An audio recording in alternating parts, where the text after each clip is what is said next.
The news cycle wants you to look at the handcuffs. They want you to focus on the plane landing in New York. They want you to debate the politics of a single arrest. But while the world is arguing about one man, the United States just quietly activated a weapon far more powerful than any aircraft carrier. What happened in Venezuela is not just about a regime change. It is the first live-fire test of a new American strategy for the Western Hemisphere. And almost no one is talking about the economic mechanism behind it. Most people think U.S. power comes from the Marines or the Navy. But the real power lies in the plumbing of the global financial system. It lies in the SWIFT codes, the correspondent banking networks, and the insurance contracts written in London and New York. This operation was a signal. It was a message sent directly to Brasilia, to Mexico City, and to Beijing. The message is simple. You can trade with China. You can sign infrastructure deals with the Belt and Road Initiative. You can even accept diplomatic visits from Beijing. But you cannot touch the currency system. The moment you try to build a financial architecture that bypasses the US dollar in America's backyard, you will be disconnected. This is the birth of the financial Monroe Doctrine. In 1823, President Monroe told European powers that the Western Hemisphere was closed to new colonization. Back then, the enforcement mechanism was the Royal Navy.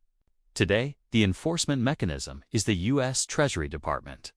For 2 decades, we have watched China buy up ports, mines, and power grids across South America. We have seen trade between China and Latin America explode to over $500 billion a year. We have seen Chinese companies build bridges in Panama and dams in Ecuador. But there is one statistic that tells you why the United States is still the hegemon. According to the latest Federal Reserve data from July 2025, 96% of export invoicing in the Americas is still done in US dollars. 96%. That is a staggering monopoly.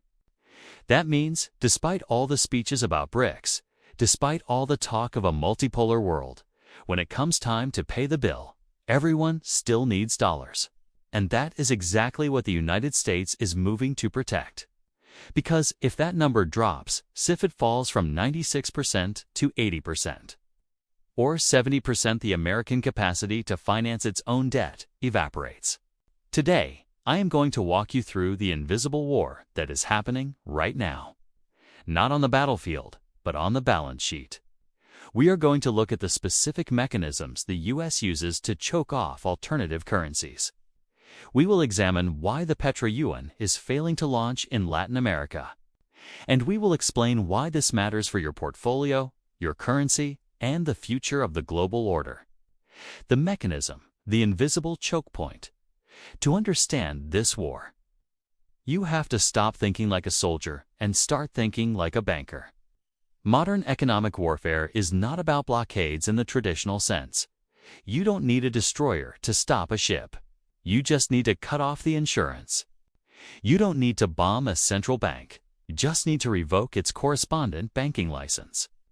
Let's break down how this actually works, because the details matter. When a country like Venezuela sells oil or Brazil sells soybeans, they don't just hand over cash. The money moves through a complex digital ledger system. If Venezuela wants to sell oil to China and get paid in yuan, it sounds simple on paper. China sends yuan, Venezuela sends oil. But in reality, it is a logistical nightmare. Why? Because of something called correspondent banking. Most banks in South America do not have a direct line to banks in Shanghai. They don't have enough liquidity in Chinese yuan to settle large transactions instantly. If a Brazilian bank wants to receive yuan, it usually has to go through a clearing bank. And where are the world's biggest clearing banks located? New York, London, Frankfurt. Almost every major intermediary bank in the world clears its transactions through New York. This is the choke point. The United States has jurisdiction over every single transaction that touches a U.S. bank account or passes through a U.S. server. Even if the trade is between Brazil and China, if the money moves through a dollar clearing account in Manhattan for even a millisecond, the U.S. Treasury has jurisdiction. It passes through the Eye of Sauron, known as OFACs, the Office of Foreign Assets Control. This gives Washington the power of secondary sanctions. This is the nuclear option of economic statecraft. It works like this. The U.S. Treasury doesn't just sanction the bad guy. They tell every bank in the world, if you do business with the bad guy, you cannot do business with us. You lose access to the U.S. dollar. You lose access to SWIFT, the messaging system that makes global banking possible. You lose access to the American consumer market. For a bank in Brazil or Panama or even Europe, that is a death sentence. Imagine being a bank in Sao Paulo. If you lose your ability to transact in dollars, you cannot process payments for Visa or MasterCard. You cannot help your local companies import iPhones or Ford trucks. You effectively cease to function as a modern financial institution. So, they will drop a client in a heartbeat rather than risk losing their dollar access. This creates a firewall around the Western Hemisphere. It makes it functionally impossible for a parallel financial system to take root. We saw this play out in real time with Venezuela. Maduro thought he could switch to the yuan. He thought he could join China's cross-border interbank payment system, or CIPS. But CIPS only handles about 4% of global trade finance. The US dollar handles over 84%. So the difference in scale is not just a number, it is a wall. By removing the regime in Venezuela, the US didn't just change the government. They reset the operating system of the country's energy sector. They ensured that the largest oil reserves on the planet will remain denominated in dollars. They ensured that those reserves will essentially serve as collateral for the dollar system, not a battering ram against it. This is strategic denial. It is the economic equivalent of seizing the high ground before the battle even starts. The battleground, Brazil, Mexico, and the trap. Now, let's look at the other players on this board, because this message wasn't just for Caracas. It was for Brasilia. Brazil is a member of BRICS. President Lula has been very vocal about wanting to move away from the dollar. He has called for a common BRICS currency. He has signed agreements with China to trade in local currencies. On the surface, it looks like a rebellion. But look at the hard data. Despite all the rhetoric, the vast majority of Brazil's trade is still settled in dollars. Why? Because Brazil is trapped by its own success. Brazil is a massive exporter of commodities: soybeans, iron ore, oil, beef. These are global markets. And where's the price of soybeans discovered? Not in Shanghai. It is discovered at the Chicago Mercantile Exchange. Global commodities are priced in dollars. If a Brazilian soy farmer sells to China in real or yuan, they take on massive currency risk. What if the real crashes next week? What if they can't convert those yuan into tractors from John Deere or chemicals from Germany? The dollar offers stability and liquidity that no other currency can match. Furthermore, Brazil's corporate sector is heavily indebted in dollars. They have borrowed billions from Western banks to expand their operations. They need dollar revenue to service those debts. If they switch their income stream to yuan and the yuan devalues against the dollar, they go bankrupt. The U.S. knows this. The financial Monroe Doctrine leverages this debt trap. It quietly reminds the Brazilian elite that their wealth is tied to the American system. If they stray too far, the credit lines dry up. The interest rates on their sovereign debt spike. The cost of insurance for their shipping fleets goes through the roof. Then there is Mexico. Mexico is in an even tighter bind. Mexico has benefited huge from nearshoring. Companies are moving factories from China to Mexico to be closer to the U.S. market. But this integration comes with a leash. The U.S.-Mexico-Canada Agreement, or USMCA, has specific clauses that allow the U.S. to review any trade deal Mexico makes with a non-market economy. That is code for China. Clause 32.10 of the USMCA basically gives Washington a veto over Mexico's trade policy with Beijing. But there is another lever, one that is rarely discussed: remittances. Every year, Mexican workers in the U.S. send home over $60 billion. This is a lifeline for the Mexican economy. It accounts for a huge percentage of their GDP. If the U.S. ever decided to tax those remittances or block them due to money laundering concerns involving Chinese banks, the Mexican economy would face a crisis overnight. This is financial leverage that no army can match. The peso is practically a derivative of the dollar at this point. And then we have the case of the Chancay port in Peru. This is often cited as the biggest victory for China in the region. A massive deep-water port built and owned by COSCO Shipping. It is designed to ship copper and soy directly to Shanghai. It is a $3.6 billion investment that gives China a direct foothold on the continent. But here is the catch. Building a port is engineering. Operating a global shipping hub is finance. Who insures the ships that dock there? Maritime insurance is dominated by Lloyd's of London and Western firms. Who issues the letters of credit that guarantee the cargo? Western banks. If the U.S. decides to designate that port as a security risk or sanctions the entities operating it, the insurance evaporates. A ship without insurance cannot dock in most harbors in the world. It becomes a ghost ship. This is the invisible leverage. We are seeing that the physical infrastructure China builds is vulnerable to the financial software the U.S. controls.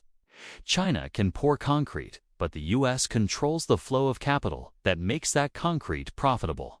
It's a liquidity trap. Why the yuan fails. This brings us to the core failure of the anti-dollar movement. It is called the liquidity trap. And we have a perfect case study to prove it. Russia. Since the sanctions hit in 2022, Russia has tried to pivot its trade to Asia. They started selling oil to India in rupees and to China in yuan. It seemed to work for a while, but by early 2024, reports started coming out. Russia had accumulated billions of dollars worth of Indian rupees, and they were stuck. They couldn't spend them. India doesn't export enough goods that Russia wants to buy, and the rupee is not fully convertible on global markets. UQI and take a pile of rupees and go buy factory equipment from Germany or electronics from South Korea. So, the money just sat there, losing value to inflation. At one point, there were tankers full of so-called crude sitting idle in the ocean because the payment mechanism broke down. The same thing happened with the yuan. While the yuan is more useful than the rupee, it is still a controlled currency. This is the fundamental contradiction of China's strategy. Beijing wants the yuan to be a global reserve currency, but they also want to maintain strict control over their capital account. They don't want money leaving China freely.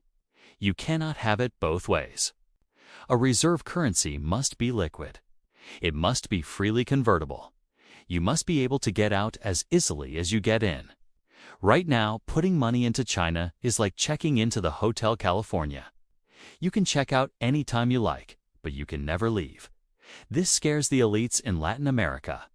Imagine you are a Venezuelan general or a Brazilian billionaire. You have spent your life accumulating wealth. Do you want that fortune in a currency that is trapped inside China's banking system? A currency that can be devalued by a party decree overnight? Or do you want it in US dollars, which can be spent anywhere from Tokyo to London to Dubai? Which creates a legal claim on the most productive economy in the world. Cash is king. And the king is still the dollar. The intervention in Venezuela was a reminder of this reality. It was a demonstration that the U.S. is willing to use force to prevent a closed-loop energy system from forming. A closed loop where China buys oil in yuan and Venezuela buys Chinese goods in yuan, bypassing the dollar entirely. That is the nightmare scenario for Washington.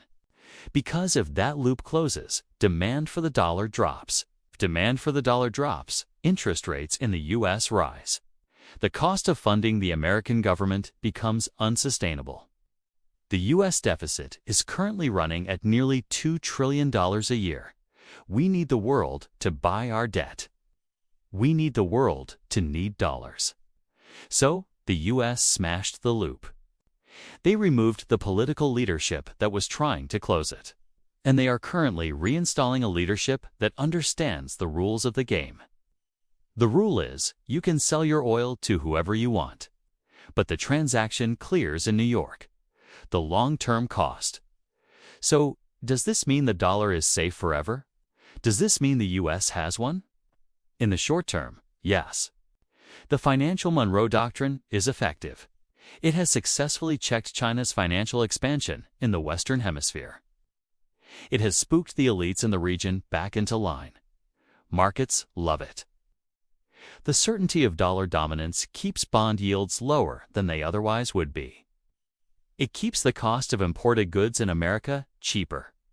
But there is a cost to using your currency as a weapon. And that cost is trust. For 70 years, the dollar was seen as a public utility. It was the neutral reserve asset of the world. Like the ocean or the air, it was just there for everyone to use. But now, it is seen as a political weapon. Every time you weaponize the SWIFT system, you create more fear. You force neutral nations to look for alternatives, even if those alternatives are inferior. You accelerate the fragmentation of the global economy. We are moving toward a world of two distinct financial blocks: dollar bloc, centered on the U.S. and its allies, and a fragmented Eurasian bloc, trying desperately to build a plumbing system that doesn't go through New York. This bifurcation is going to be messy. It means less efficiency. It means higher transaction costs. It means more friction in global trade. We are seeing the rise of shadow fleets, ships that operate outside Western insurance. We are seeing the return of barter trade oil for electronics, wheat for weapons. It is a step backward for the global economy. But for the nations on the receiving end of U.S. sanctions, it is a matter of survival. For now, the Eurasian plumbing is leaky, slow, and small.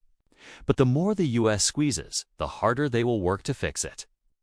Countries are realizing that holding dollars is a liability if you disagree with U.S. foreign policy. So they are diversifying. Not into yuan, but into hard assets. And the king is still the dollar. The intervention in Venezuela was a reminder of this reality. It was a demonstration that the U.S. is willing to use force to prevent a closed-loop energy system from forming. A closed loop where China buys oil in yuan and Venezuela buys Chinese goods in yuan, bypassing the dollar entirely. That is the nightmare scenario for Washington. Because if that loop closes, demand for the dollar drops. If demand for the dollar drops, interest rates in the U.S. rise. The cost of funding the American government becomes unsustainable. The U.S. deficit is currently running at nearly $2 trillion a year. We need the world to buy our debt. We need the world to need dollars. So, the U.S. smashed the loop. They removed the political leadership that was trying to close it. And they are currently reinstalling a leadership that understands the rules of the game. The rule is, you can sell your oil to whoever you want. But the transaction clears in New York. The long-term cost. So, does this mean the dollar is safe forever? Does this mean the U.S. has one? In the short term, yes. The financial Monroe Doctrine is effective. It has successfully checked China's financial expansion in the Western Hemisphere. It has spooked the elites in the region back into line. Markets love it. The certainty of dollar dominance keeps bond yields lower than they otherwise would be. It keeps the cost of imported goods in America cheaper. But there is a cost to using your currency as a weapon. And that cost is trust. For 70 years, the dollar was seen as a public utility. It was the neutral reserve asset of the world. Like the ocean or the air, it was just there for everyone to use. But now, it is seen as a political weapon. Every time you weaponize the SWIFT system, you create more fear. You force neutral nations to look for alternatives, even if those alternatives are inferior. You accelerate the fragmentation of the global economy. We are moving toward a world of two distinct financial blocks: dollar bloc, centered on the U.S. and its allies, and a fragmented Eurasian bloc, trying desperately to build a plumbing system that doesn't go through New York. This bifurcation is going to be messy. It means less efficiency. It means higher transaction costs. It means more friction in global trade. We are seeing the rise of shadow fleets, ships that operate outside Western insurance. We are seeing the return of barter trade oil for electronics, wheat for weapons. It is a step backward for the global economy. But for the nations on the receiving end of U.S. sanctions, it is a matter of survival. For now, the Eurasian plumbing is leaky, slow, and small. But the more the U.S. squeezes, the harder they will work to fix it.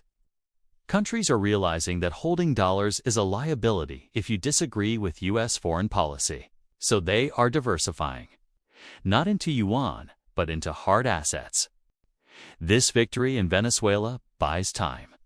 It buys the United States another decade, maybe two, of undisputed financial hegemony in its own hemisphere. But it does not solve the underlying problem. The problem is debt. The problem is a domestic economy that relies on the privilege of printing the world's reserve currency. We are fighting to protect that privilege because without it, our standard of living would look very different. That is why this operation happened. It wasn't about democracy. It wasn't about human rights. It was about defending the credit card of the American empire. It was about ensuring that when we print a dollar, the world still has to accept it. Conclusion and what comes next. So, what should you be watching next? Don't watch the speeches at the UN. Those are just theater. Watch the central banks. Watch the gold reserves. Countries that are afraid of the financial Monroe Doctrine are doing the only thing they can do. They are buying gold. Gold is the only neutral asset left. 'Tis the only money that isn't someone else's liability. If you can't trust the dollar because of sanctions, and you can't trust the yuan because of capital controls, you go to gold.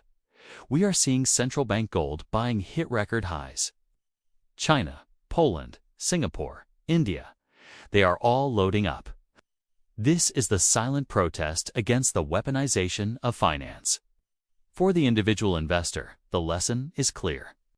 The U.S. government is playing hardball to protect the dollar.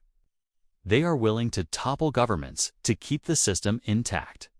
That means the dollar will remain strong against other fiat currencies for the foreseeable future. If you are betting on the collapse of the dollar next week, you are going to lose. But it also means the volatility of the system is increasing. The tension is rising. The springs are being compressed. We are living through a period of financial total war. And in war, you need insurance. The U.S. has secured its insurance by locking down South America. You need to secure yours. In our next video, we are going to dive deep into that specific topic. We are going to look at the battle between gold and the dollar. We will analyze why China is dumping treasuries to buy bullion. And we will explain what that means for the purchasing power of your savings in the next 5 years. The game is changing. The rules are being rewritten. And the only way to win is to understand the new playbook. I'll see you in the next report.